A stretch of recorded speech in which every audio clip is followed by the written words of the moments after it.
आप या आपके जानने वाले भी ऐसे किसी फ्रॉड का शिकार हुए हैं? क्या आप भी अनजान नंबर से आने वाली कॉल या मैसेज से परेशान हैं?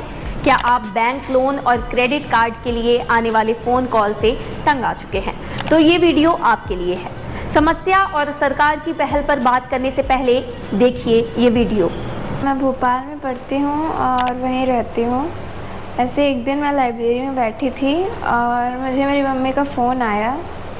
फिर मुझे मेरी मम्मी ने बताया कि मेरी मम्मी को किसी का फ़ोन आया हुआ है और वो मम्मी से कह रहे थे कि मैं किसी फ्रॉड केस में मैंने एक लड़के को 4 लड़कियों के साथ मिलके ब्लैकमेल किया है और उसका मर्डर भी हो चुका है और उस केस में मैं जेल में हूँ और मम्मी से बोल रहे थे कि उसको छुड़ा लें।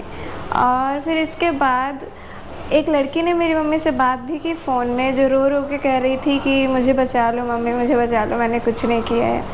मेरी मम्मी ने उन्हें बताया कि वो ऐसा नहीं कर सकती वगैरह वगैरह। तो उन्होंने कहा शायद उसको किसी ने फंसा दिया हो या फिर झूठे केस में फंस गई हो, इसलिए आप एक काम करिए, फ़ोन पे चलाती हैं या गूगल पे चलाती हैं। तो जब उन्होंने ये कहा तो मेरी मम्मी को थोड़ा शक हुआ और मेरी मम्मी ने उनसे बोला कि नहीं, मुझे दोनों में से कुछ चलाना नहीं आता है। और फिर मतलब कोइंसिडेंटली मुझे मेरी बहन का वीडियो कॉल भी तभी आया। मेरी मम्मी ने कहा मेरी बहन को फ़ोन करने के लिए और मैंने लाइब्रेरी में वो फ़ोन उठाया और उनको पता चला कि मुझे कुछ नहीं हुआ है। वो एक फ्रॉड कॉल था जो सिर्फ पैसों के लिए मेरी मम्मी को किया गया था। वो तो हम लोग लकी थे कि मेरी मम्मी ने मुझे फ़ोन कॉल करवाया और वीडियो कॉल में करके मुझे लाइब्रेरी में पाया और हम लोग बच गए इन फ्रॉड कॉल से। बाकी ऐसे बहुत सारे केसेस हैं जो मतलब इन सब चीज़ों में फंस भी जाते हैं, पैसे भी दे देते हैं, फिर उनका पैसा कभी नहीं आता। ये उदाहरण है डिजिटल क्रांति के दौर में धोखाधड़ी से भरे कॉल का। आज ये आम सा हो गया है। आपके पास भी ऐसे फ़ोन आए दिन आते होंगे जहां कभी पैसों की तो कभी ब्लैकमेलिंग की बात की जाती है। स्पैम कॉल से निपटने के लिए भारत के दूर संचार विभाग यानी DOT ने टेलीकम्युनिकेशन कंपनियों को कॉल करने वालों के नाम मोबाइल फ़ोन पर प्रेजेंट करने वाली सर्विस के लिए परीक्षण शुरू करने का इंस्ट्रक्शन दिया है।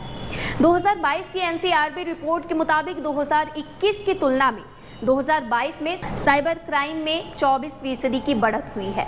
साइबर धोखाधड़ी में बढ़ोतरी दर्ज की जा रही है। 2020 में देश भर में साइबर धोखाधड़ी के 50,035 मामले दर्ज हुए थे। 2021 में यह संख्या बढ़कर 52,974 हो गई और 2022 में देश भर में साइबर धोखाधड़ी के कुल 65,893 मामले दर्ज किए गए।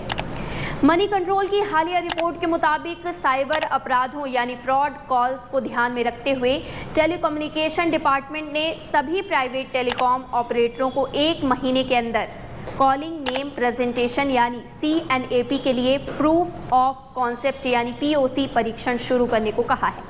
ये पायलट प्रोग्राम DOT को नेटवर्क पर CNAP का इस्तेमाल किया जाए या इसके इम्प्लीमेंटेशन को अंतिम रूप देने से पहले हैंडसेट में एक अंडरलाइन प्रोविज़न रखा जाए, ये डिसीजन लेने में सहायता करेगा। वहीं दूरसंचार कंपनियों ने CNAP इम्प्लीमेंटेशन पर चिंता व्यक्त की है। काउंसलिंग प्रोसेस के दौरान प्राइवेट टेलीकम्युनिकेशन कंपनियों और उद्योग निकाय IAMAI ने पोटेंशियल प्राइवेसी मुद्दों के बारे में TRAI यानी telecom regulatory authority of India से चिंता जाहिर की। उन्होंने वार्निंग दी कि KYC फॉर्म से नाम दिखाने पर कस्टमर की प्राइवेसी से समझौता हो सकता है और महिलाओं की सुरक्षा पर नेगेटिव प्रभाव पड़ सकता है। साथ ही उन्होंने बढ़े हुए कॉल सेटअप, टाइमिंग, लेटेंसी और CNAP इम्प्लीमेंटेशन के लिए इन्वेस्टमेंट को लेकर भी चिंता जताई है। दूसरे ऑप्शन में TRAI ने CNAP के लिए पसंदीदा नाम यानी प्रेफर्ड नेम के इस्तेमाल का सजेशन दिया है। चिंताओं के जवाब में TRAI ने सिफारिश की कि थोक और बिजनेस कनेक्शन रखने वाली उपभोक्ता संस्थाओं को कस्टमर एप्लीकेशन फॉर्म में लिस्टेड नामों के बजाय अपना पसंदीदा नाम प्रेजेंट करने का ऑप्शन होना चाहिए। प्रेफर्ड नेम कॉरपोरेट मामलों के मंत्रालय के साथ registered trademark name, GST council के साथ रजिस्टर्ड बिजनेस नेम या सरकार के साथ रजिस्टर्ड कोई और यूनिक नेम हो सकता है। DOT की दूसरी पहलों में 5G सर्विसेज और साइबर क्राइम से मुकाबला भी शामिल है। डिपार्टमेंट ऑफ टेलीकम्युनिकेशन दूसरे मामलों पर भी ध्यान केंद्रित कर रहा है, जैसे हवाई अड्डों के पास 5G सेवाएं शुरू करना और दूरसंचार नेटवर्क पर साइबर अपराधों से निपटना। इन प्रयासों के तहत भारत सरकार के अधिकारियों का रूप धारण करने के लिए +92 यानी 92 नंबरों से जुड़े 577 व्हाट्सएप खातों पर प्रतिबंध लगा दिया गया था। इसके अलावा साइबर क्राइम और फाइनेंशियल धोखाधड़ी में शामिल होने के कारण पूरे भारत में 348 मोबाइल नंबर ब्लॉक कर दिए गए थे। एक्सपर्ट इस बात पर जोर देते हैं कि उपयोगकर्ता जागरूकता साइबर क्राइम के खिलाफ प्राथमिक बचाव बनी हुई है। वे लोगों को सलाह देते हैं कि तुरंत साइबर क्राइम पोर्टलों पर या 1930 पर कॉल करके घोटालों की रिपोर्ट करें। पर्सनल डेटा, पिन या OTP के लिए किसी भी अनुरोध के खतरे की घंटी को बजानी चाहिए। ऑनलाइन लेन देन वेरीफाई और सुरक्षित पोर्टल तक ही सीमित रहें। आपको अनजान वीडियो कॉल से बचना, बहुत अच्छे सच्चे प्रपोजल्स के प्रति भी डाउट रखना और अविश्वसनीय प्लेटफॉर्मों पर अनएस्थेटिक इंफॉर्मेशन अपलोड करने से बचना है।